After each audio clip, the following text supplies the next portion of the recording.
नमस्कार मित्रों, जोहार। मैं दीपक कुमार डीआरजीपी 1 नया चैनल पर आपका स्वागत करता हूं विभाग से जुड़ी हुई एक नई खबर के साथ। तो यहाँ खबर एक नहीं है, दो खबर है। पहला खबर है कि जो भी सहायक अध्यापक है उनको ई सर्विस बुक में डाटा अद्यतन करना है।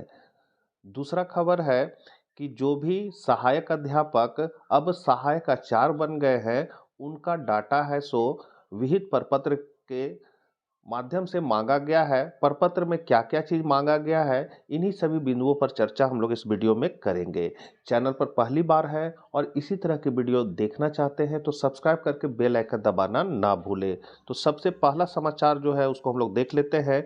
ये पत्र को आप लोग देख रहे हैं 2/1/2026 को जारी किया गया है, जिसका पत्रांक है 5। और इस पत्र में कहा गया है, जिसका विषय आप देख लीजिए क्या लिखा है। विषय ई सर्विस बुक नहीं भरने वाले सहायक अध्यापकों की सूची उपलब्ध कराने के संबंध में। तो ये मांगा गया है जिन्होंने ई सर्विस बुक जो सहायक अध्यापक ने अद्यतन नहीं किया है। इसमें कहा गया है, महाशय उपर्युक्त विषयक सूचित करना है कि ई विद्या वाहिनी पोर्टल अंतर्गत आपके प्रखंडाधीन वैसे सहायक अध्यापक जिनके द्वारा ई विद्या वाहिनी पोर्टल अंतर्गत ई सर्विस बुक अद्यतन नहीं किया गया है, अतः निर्देश दिया जाता है कि 3 दिनों के अंदर ई सर्विस बुक अद्यतन नहीं किए जाने वाले सहायक अध्यापकों का सूची अविलंब अधोहस्ताक्षरी कार्यालय को उपलब्ध कराना सुनिश्चित करेंगे, जिला शिक्षा अधीक्षक। तो ये पत्र जारी किया गया है कि जो भी सहायक अध्यापक हैं उनका अद्यतन नहीं हुआ है ई सर्विस बुक, तो 3 दिन के अंदर वैसे सहायक अध्यापकों की सूची उपलब्ध कराया जाए।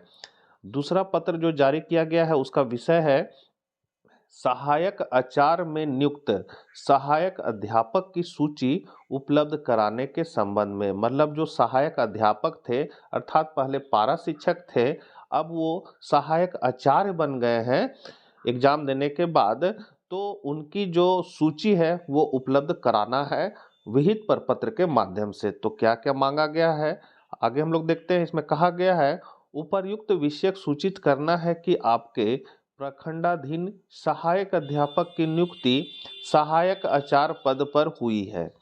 जिला कार्यालय को इस संबंध में अद्यतन जानकारी अपर्याप्त है, अतः निर्देश दिया जाता है कि 3 दिनों के अंदर सहायक आचार्य में नियुक्त सहायक अध्यापकों की सूची विहित प्रपत्र में उपलब्ध कराना सुनिश्चित करेंगे। तो विहित प्रपत्र में देना है, क्या क्या है पत्र में, क्या क्या मांगा गया है।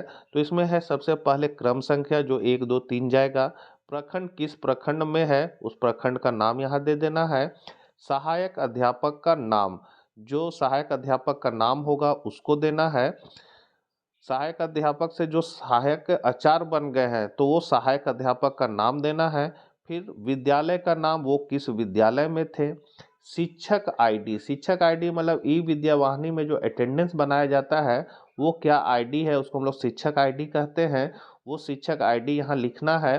फिर है त्याग पत्र देने की तिथि, त्याग पत्र देना है अर्थात उन्होंने कब सहायक अध्यापक का पद छोड़ा, मतलब जो छोड़ा उसकी तिथि देना है, अर्थात त्याग पत्र जो दिया कि हम अब सहायक अध्यापक छोड़ रहे हैं, अब मेरी नियुक्ति जो है वो सहायक आचार्य में हो गई है, तो उसकी तिथि को यहाँ लिखना है। फिर है अंतिम माह भुगतान की स्थिति, तो उनका अंतिम माह में भुगतान हुआ है नहीं हुआ है, क्या कारण है वो यहाँ पर देना है कि उनका अंतिम भुगतान की क्या स्थिति, तो मतलब पेमेंट हुआ है कि नहीं हुआ वो स्थिति को यहाँ देना है। और यदि अभियुक्ति में कुछ देना चाहते हैं, जैसे मन कौन कारण से उनका नहीं हुआ, अलॉटमेंट नहीं है, ये नहीं है, उस कारण को यहाँ दर्शाया जा सकता है।